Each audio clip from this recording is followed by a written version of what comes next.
So on these first 3 practice questions that I gave the kids, they're not seeming overconfident. So I'm just encouraging them to try hard on today's review. And we do have this extra bonus day because of the fact that tomorrow is the PSAT. We're not testing tomorrow. So we have 2 days to review. So you don't have to be overly stressed, but you need to fix it. Here we go. F is this. But I'm going to put the X in the parentheses. Do you get that's F? Now I'm going to put G in it. So I erase the X. If there had been 2 X's, I would have erased both of them. And I'm going to put in 5x squared minus 5x. Guess I need to move this over a little bit. Minus 5x. There. Now that's pretty much it. Now it's just simplify. Well, I guess you could distribute this negative out, right? And then I'd have negative 5x squared plus 5x plus 2. Now, if you can factor it, you should, but that one won't factor. So, good news, you're done. Now, what if I had asked you to find its domain? If I had, you would have had to have known this. See if you can finish it. Domain of the inside intersected with, try to finish that formula. If you don't know it, you need to write it down. And you need to take notes on what you don't know because that's going to be for sure something you need to know for the test.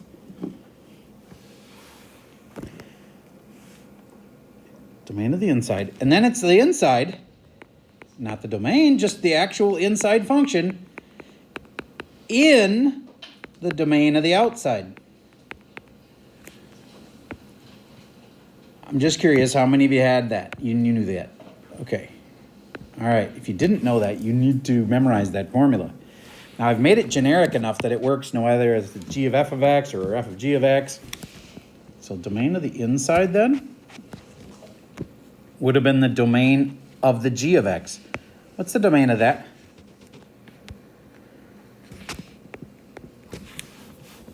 Can you crash that function?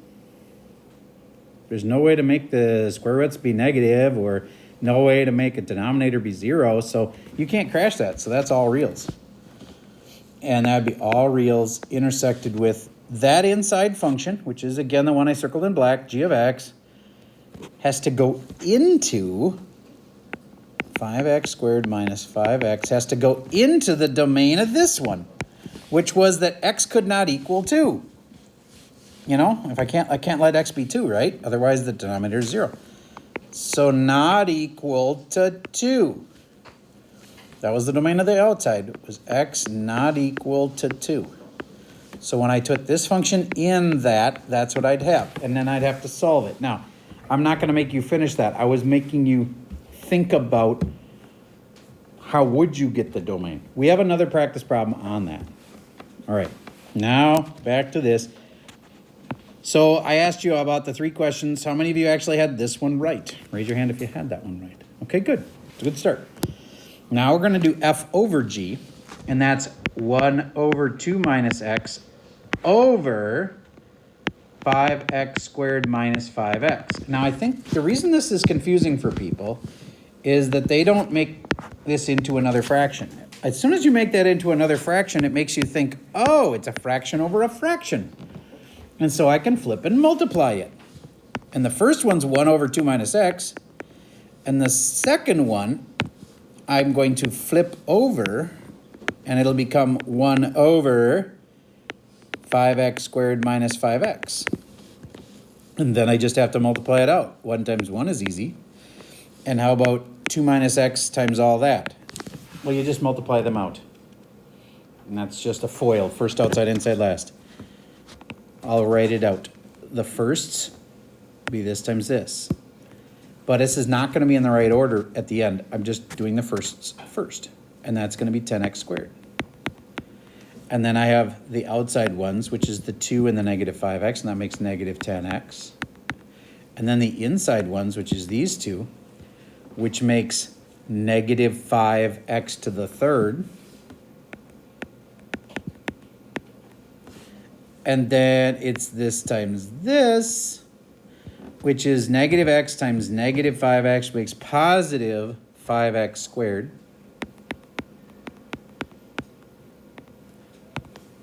And there's my answer. It just isn't cleaned up yet.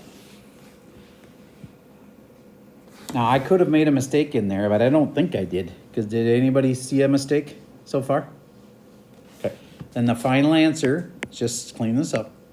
The negative 5x to the third goes first, because that's got the biggest power. And then I've got a 10x squared and a 5x squared makes plus 15x squared. Then minus 10x. There. Now, you've heard me say this a million times. If you can factor it, you should. If you factored out a 5x, you get 2 imaginary bonus points because you notice that it could be factored. Why would that matter? Only if you needed to find the domain, which happens a lot, but they didn't ask for the domain here, so you didn't have to do that. Okay, so who had that one right? Not that many people. Okay, any questions about how that happened? Okay, one more time. Who had that one right? All right, that's a lot of you, not everybody. Is there any part of that you want me to explain, like, how did you get this? Where did that come from? If you got stuck, I bet a lot of people got stuck just right here. Like, they didn't realize it was a fraction over a fraction, so you got to flip and multiply. All right, on to the last part, which was the inverse of f of x. That doesn't mean flip it. It means write it with a y, 1 over 2 minus x, and then change the x's and the y's around. And you'll have x equals 1 over 2 minus y. And then I'm going to clear the fractions, a top 20 skill. 2 minus y, 2 minus y. And that cancels this, and now I have no more fractions. Now, it's just equal to 1. So you could distribute it, but you don't have to. The next actual logical thing to do would be divide by x on both sides. Divide by x here, divide by x here. And I will have 2 minus y equals 1 over x. Then I'm going to subtract 2 from both sides. And I have negative y is equal to that. So y is equal to distributing the negative to both parts, basically multiplying both sides by negative 1. I get negative 1 over x plus 2. And of course, you can reverse that and say 2 minus 1 over x. That's the same exact thing. There is your inverse. How many of you feel like we should do another practice of an inverse? Not many. All right, yes.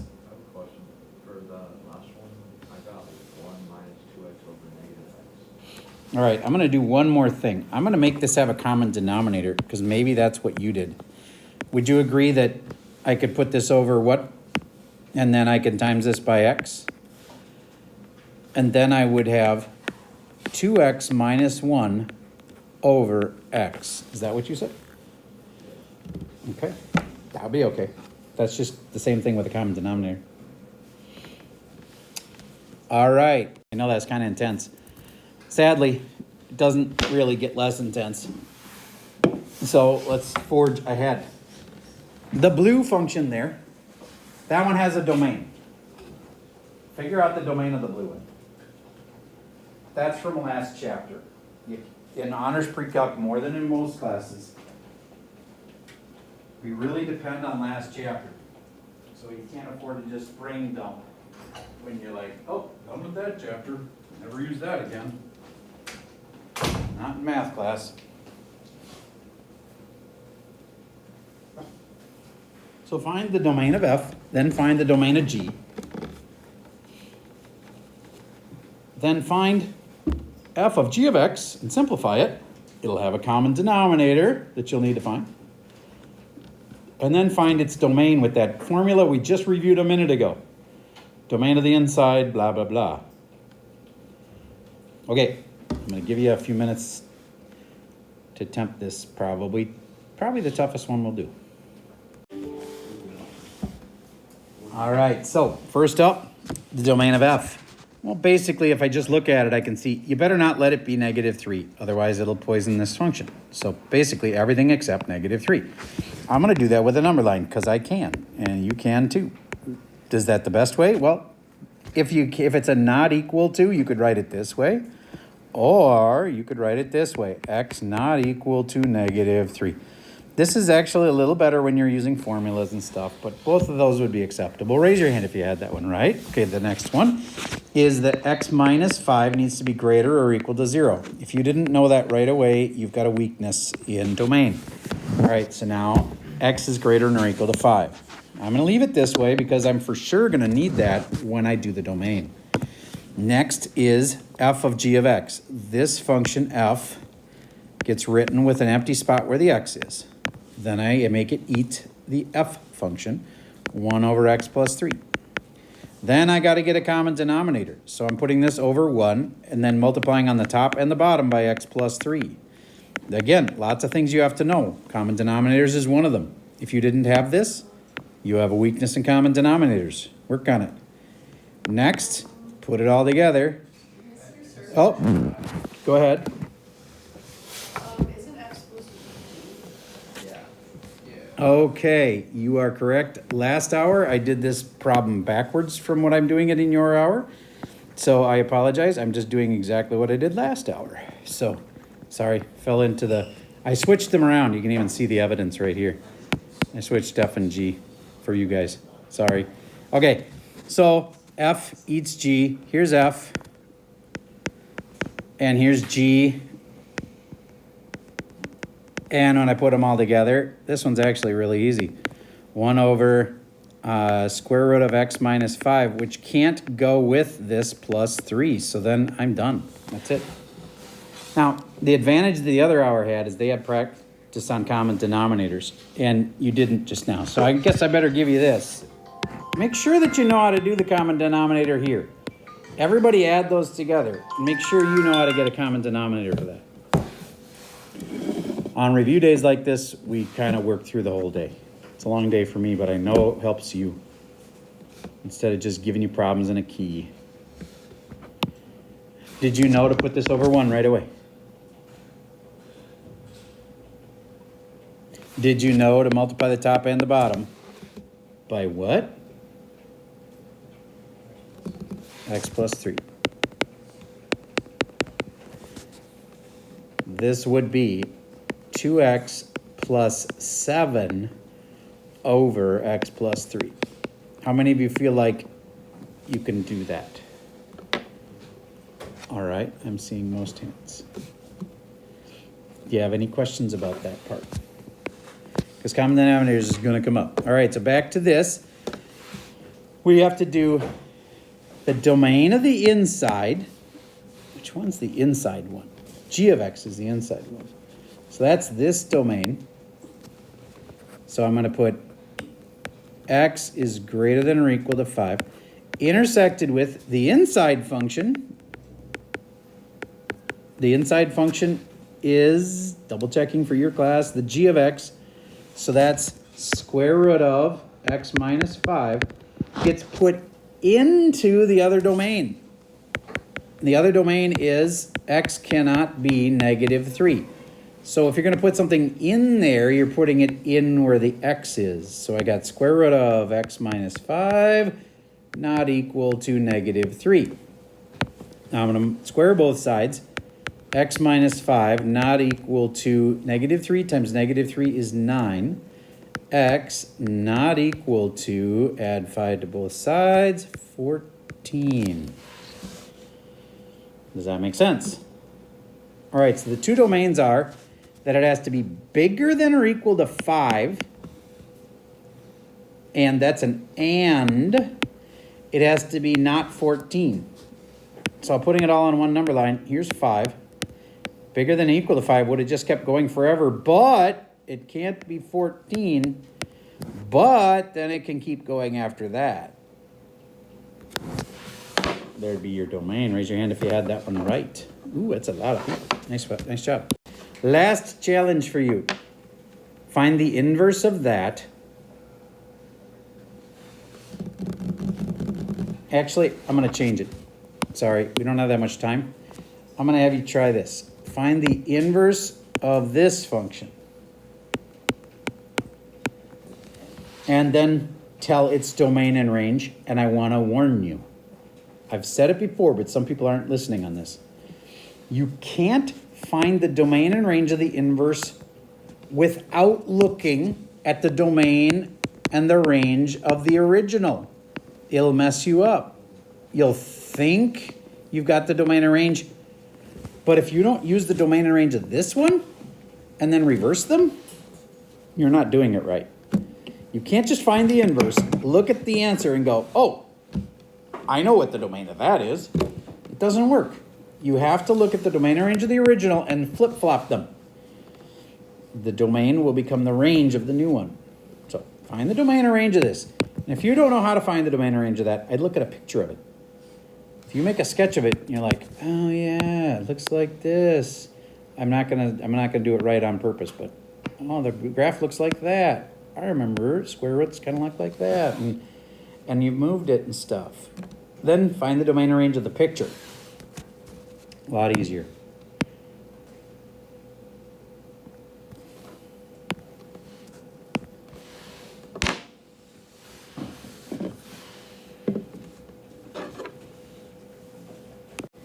Okay, let's see how you did. In case you forgot how this looks, a square root generally starts at 0, 0, and then it kind of rises and goes to the right. But this one's been moved 7 spots to the left, so it looks something like that. Does that ring a bell? Do you guys remember how the square root graph looks? And if you're like, nope, I don't remember that, then make an XY chart next time. Stick in some numbers and you'll get a bunch of dots. And when the dots start lining up like this, you'll be like, oh yeah, it's a square root graph. Okay, now what's the domain of that? Domain is from -7 to infinity. And you could have done that by just like using our little trick. You know, set the inside greater than or equal 0. But how would you have gotten the range? I bet you wouldn't have got the range unless you drew the picture. But once you got the picture, the range is easy. The lowest it ever goes is 0. And the highest it ever goes is infinity. And so it's 0 to infinity. Now, your inverse of this thing is, well, you start with y equals square root of x plus 7, and then you change it to x equals square root of y plus 7, and then you square both sides, and you have x squared is equal to y plus 7, and then you have y equals x squared minus 7. And I know that some of you probably thought, but that looks like this. And I'll just do the domain and range from looking at this picture. You would do it wrong then, because you'd think you'd have the right domain and range, but it would be wrong. Instead, the actual right domain and range for this inverse is this, except reversed. So the final answer for the domain and range of the inverse, I'll call it f-1, domain, range. Well, domain's whatever the range was, which is 0 to infinity. And again, I look at this and I go, but this domain goes forever. I know, you can't look at your inverse. It doesn't work. It'll mess you up. The easiest way that kind of makes sense for me is to just reverse them and understand that when you're using an inverse, it's almost like you started with this function. Do you get if you put something in that kills this function, then it can never even have an inverse? Know what I mean? Like if I put in -7 here. No, wait, that actually would make 0, and that's okay. -8, though. Imagine I put -8 in the green function. Do you get how that would kill the original function? So then its inverse is kind of irrelevant at that point. So you can't just look at the answer, which was this. This is the answer. You can't just look at its domain and range. You have to go to the domain and range of the original and flip-flop them. Because this would have made you think the domain was all reals, but it's not. The domain came from the range up here. This range became the domain. And this came from there. Okay. We did a bunch of practice problems. Are you completely ready? No. I hope you're a little smarter than when you came in the door, though. And I hope that you're going to do some practice problems tonight. I'm giving you a worksheet. That worksheet is technically not due tomorrow. It's due on Thursday. It's practice for the test, and the test is on Thursday. Now, you're going to just have a choice tonight. Oh, I don't have to do it. I don't have to do any homework. And then you'll be like mean to later you. There's you right now, and then there's later you. You right now should be nice to later you because it's still you. Do some of your homework tonight. Otherwise, you're going to be mad at yourself for putting yourself with a whole huge worksheet that you should do and check and get help on. Besides, if you do it tonight, you'll be able to ask me questions tomorrow. So during class, you can ask questions. You can do some more review problems. All right, any other last questions? And that's all I got for you for today.